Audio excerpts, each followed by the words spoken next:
Բարելույս սիրելի հայրենակիցներ, օրը Կիրակի է, ուղիղ մեկ շաբաթ է անցել ընտրություններից, այսօր մեր խոսելու օրն է նաև Կիրակի, եւ ուզում եմ ձեզ ասել, որ այսօր ժամ 6-ին կենտրոնական ընտրական հանձնաժողովը ամփոփելու է եւ վերջնական արդյունքները հրապարակելու է։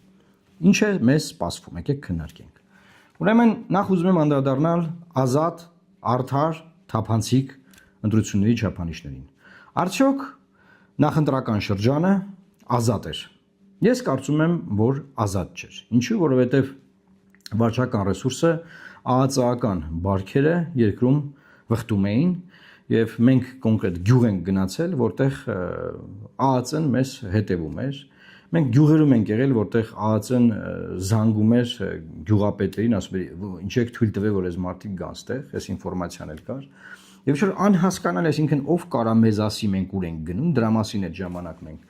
մեր բրիֆինգներից մեկում ասեցինք, բայց ազատ էր թե չէ, ես կարծում եմ ազատ չէր։ Եթե մարդը կամերայից փախնում է, ուրեմն ազատ չի։ Եթե մարդուն լայքի համար ազատում են աշխատանքից, ուրեմն ազատ չէ։ Այսինքն ազատ, ասել ազատ ընտրություններ էին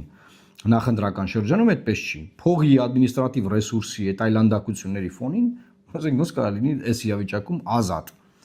Գանք արդարին։ Արդյոք քվեարկության process-ը եւ ձայների հաշվարկը եւ ինչ որ տեղի էր ունենում, հենց օրը արդար էին բոլոր պայմաններով, չափորոշիչներով, նախընտրական քարոզարշավի ընթացքում։ Այսինքն արդար կոնցեպտը կիրառվում է նախընտրական ամբողջ քարոզարշավից մինչև քվեարկության օր։ Հիմա նախընտրական քարոզարշավի ժամանակ բոլոր տեխնացուները, գրեթե բոլորը հ1-ում 2 եթեր են ունեցել։ Ես ունեցել եմ 1 եթեր։ Նախընտրական ամբողջ քարոզարշավի ընթացքում մեր դեմ նյութեր են պատրաստվել, որոնցից մեկն էլ Հ1-ն է օգտագործել մեզ վարկաբեկող։ Մեր դեմ գնացել է ըստ էության հիբրիդային պատերազմ, որը մղել է իշխանությունը իր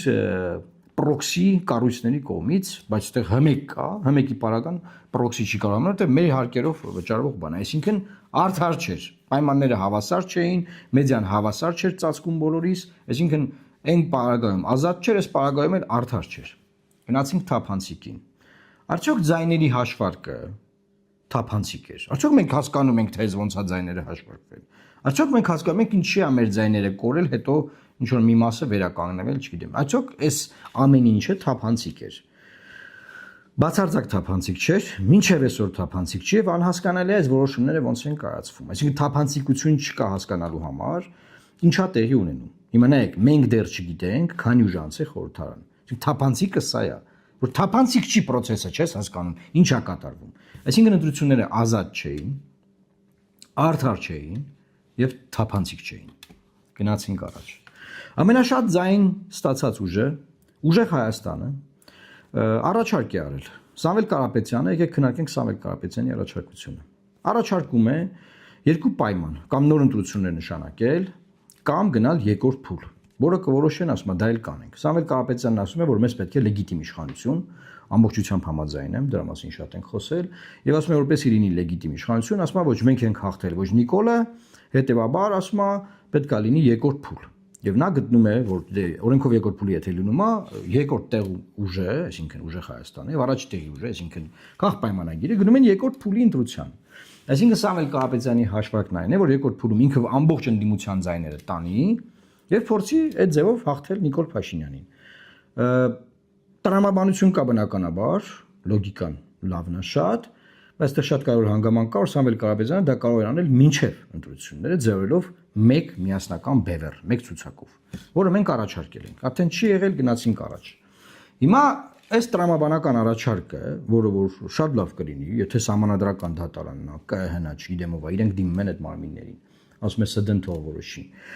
Որոշի, որ հա, այս խախտումների ֆոնի վրա առաջարկվում է երկրորդ փուլ։ Շատ լավ։ Հարց եմ ուզում տալ։ Ինչու պետք է սահմանադրական դատարանը, այսինքն այն է Նիկոլ Փաշինյանը, որտեղ առաջարկը Նիկոլ Փաշինյանին արված։ Որոշեն, որ լավ եկեք գնանք երկրորդ փուլ, որ ես լեգիտիմ լինեմ։ Ինչու պետք է նա այդ որոշումը կայացնի։ Ուրեմն այդ որոշումը կայացնելու երկու կոմպոնենտ կա։ Առաջին կոմպոնենտն այն է, որ ինքը զգա, որ այնքան լեգիտիմ չի, որ ստիպված պետքա սահանի։ Այս մեկ, ոնց պետքա ինքը դա զգա։ Պրոցեսներից։ Պրոցեսներն արդյոք դրա մասին են խոսում, մի քիչ տես դժվար է ասել եւ երկրորդ կոմպոնենտը դա ճնշումն է։ Այսինքն առաջի կոմպոնենտում Ժորժ ջան Նիկոլն ինքն է վիճարկում օպոզիցիոն ձայները։ Ինքն ասում օպոզիցիոն ուժերը չէին կարող շեմ հաղթահարել, եթե փող չբաժանեին ժողովրդին, չկաշառեին։ Այսինքն ինքը պնդում է, որ բոլոր օպոզիցիոն ձայները փողով են։ Նկատի ունի խորհրդարան անցած։ Բնականաբար չի կարող նման բան լինել, որ բոլոր օպոզիցիա ընտրած մարդիկ փողով ընտրած լինեն, դա հեքիաթ է։ Կարող է լինել, որ փողը ազդեցություն ունեցած լինի, բնականաբար։ Ով պետքա բռներ փողի ձեռքը եւ թույլ չտար իշխանությունը, այսինքն այն է Նիկոլը։ Հիմա ով է պատասխանատու ընտրությունների կազմակերպման համար իշխանությունը։ Ով պետքա նենց անի, որ փողով խորհրդարան չձևավորվի իշխանությունը, այսինքն Նիկոլը։ Եթե ինքը պնդում է, որ փողով է ձևավորվել, ինքը չի արել այդ իր գործառույթը։ Այսինքն այդ զգացողության հարցը առաջին կոմպոնենտը քննարկեցինք։ Երկրորդ կոմպոնենտը Սամվել Կարապետյանի առաջարկի։ Ինչու պետք է Սահմանադրական դատարանը այն է Նիկոլը որոշի, որ եկեք գնում ենք երկրորդ փուլ։ Ճնշում կա արդյոք նրանց նկատմամբ։ Կա փողոց։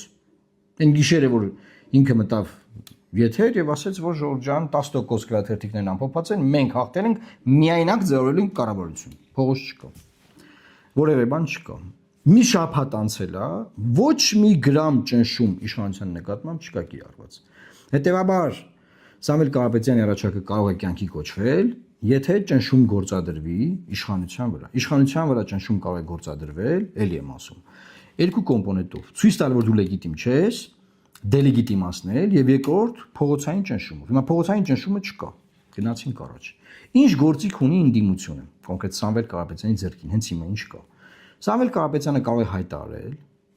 որ իրենք ամենախոշոր ուժն են սպայն, որ մենք պահանջում ենք երկրորդ փուլ։ Եվ եթե երկրորդ փուլը չեղավ, կամ նոր ընտրություններ ոնց որ ինքն ասում է, մենք մանդատները չենք վերցնելու,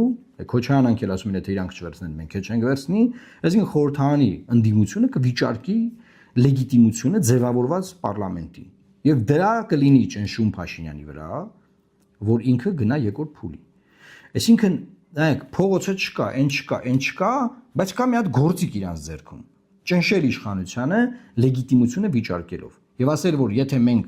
չենք գալի խորհրդարան, քո լեգիտիմությունը դրվում է կասկածի տակ։ Այ դու Նիկոլ, որպեսզի քո լեգիտիմությունը չդնես կասկածի տակ, գնա երկրորդ փուլ։ Կարող ես երկրորդ փուլում մեզ կրի։ Էս էր Սամվել Կարապետյանի ասածը, բայց գործիքը ճնշման, թե ինչպես պետք է ճնշել, որ գնա երկրորդ փուլի, դա բնականաբար չի երևում, չկա։ Հիմա ես առաջարկում եմ,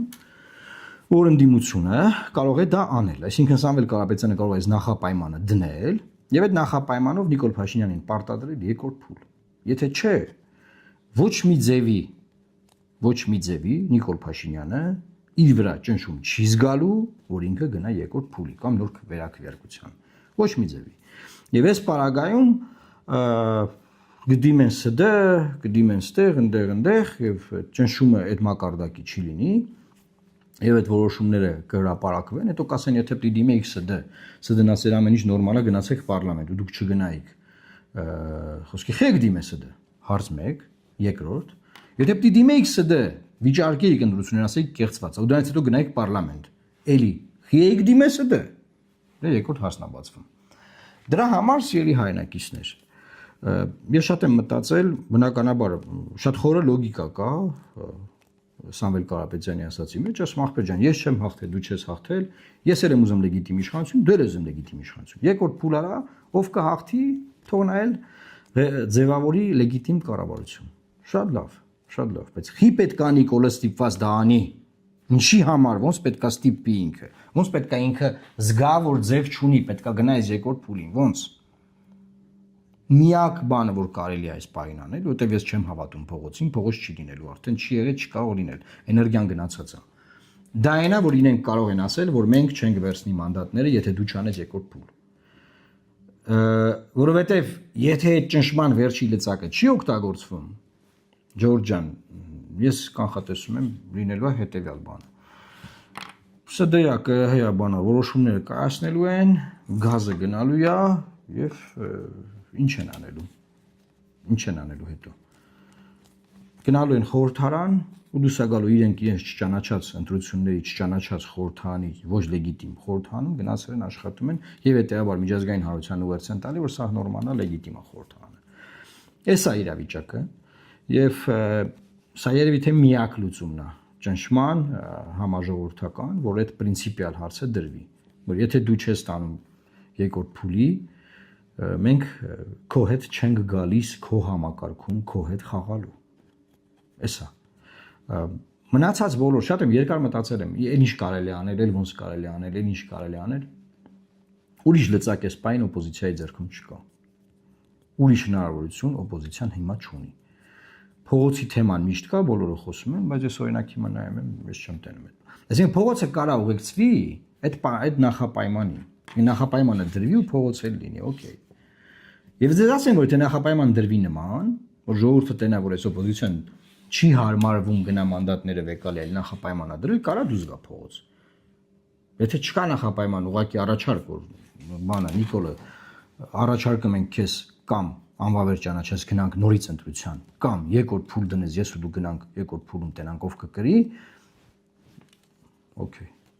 Առանց ճնշման այդ որոշումը չի կայացվելու, ճնշման գործիքների մասին էլ ես խոսեցի։ Հետ գալով նորից ազատ, արդար, թափանցիկ չափանիշներին, այս երեք չափանիշներն էլ վերջին 9 տարում առաջին անգամ դրվել են հարվածի տակ։ Շատ անկեղծ պետք է լինենք ասել, որ 18 թվականին, 21 թվականին չեն եղել նման բաներ։ 21 թվականին էլ ա եղել պոլարիզացիան, բևեռացվածությունը, բայց չի եղել sense բան, որ ասենք տարբեր ուժերից, տարբեր ձայներ, ասենք գտնենք ուրիշների վրա դրած, բայց չի եղել sense բան։ Կարան ասեն բան, միմիայն չեն ասեն բարդակ էր բան, հոգնել ինչ է, այ քեզ բան։ Միակ մարմինն է, որ պետքա չհոգնի այդ օրը աշխատի, այդ մի օրն է աշխատում։ Այդ օրը հոգնում է ու տես խնդրեմ առաջանում։ Չկա տես ճիշտ, սենց ասեմ։ Չկա այդ ձևի ճիշտ։ Այսքանն է ուզում ես ասել, եւ իմ հետևորդներին ուզում եմ ասել, որ ուշադիր եղեք, մի ընկճվեք բացարձակապես, այս պահին մենք ահավոր հարցակման տակ ենք, թե պայմանագրի տարբեր ներկայացուցիչների կողմից, թե Հանրապետական կուսակցության Սերժ Սարգսյանի տարբեր ներկայացուցիչների կողմից, բայց դա նորմալ է, երբ որ դու ճիշտ բան ես ասում, ճիշտ ես ասում, բոլոր կողմերից խփում են, երբ որ ոչ մեկի կողմը չես բռնում, ճիշտն ես ասում, քեզ խփում են երկու կողմից։ Դա ինչ է մեզ տալիս, մենք ավելի ենք ուժեղանում եւ ճպտում ենք։ Լավ մնացեք, տարածեք անպայման եւ Աստված պահապան Հայաստանի Հանրապետությանը։ Սպասենք ժամը 6-ին ԿՀ որոշմանը։